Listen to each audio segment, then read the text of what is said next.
Seorang penumpang kapal laut di Pelabuhan Soekarno-Hatta, Makassar dikenakan biaya tambahan oleh petugas.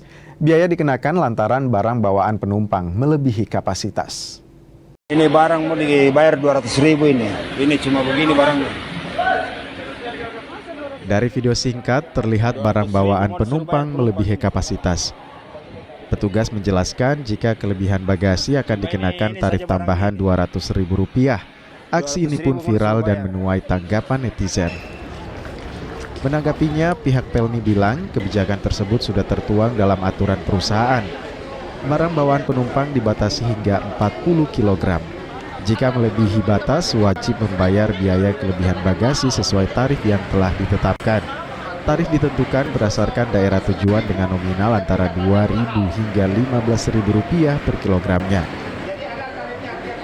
Kalau ngelihat mengurai lagi bahwa kemarin itu ada yang viral-viral, sebetulnya itu kan kita sudah reduce harga. Karena kalau melihat dari tujuan kapal Labobar, terus dengan tujuannya itu sudah nilainya kalau tidak salah itu 6.000. Kalau dikalikan dengan 40 kilo itu sudah 240.000. Sementara yang dimintakan untuk dibayar itu cuma 200.000. Ya kan? Berarti ya salah lah kalau mau dipiralkan seperti itu. Ya seharusnya bayar dong 240.000, tapi diminta oleh petugas hanya 200.000.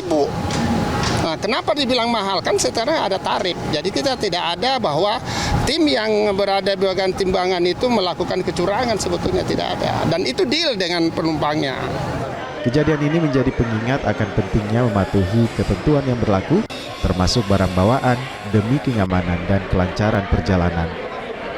Rama Pratama, Kompas TV, Makassar, Sulawesi Selatan.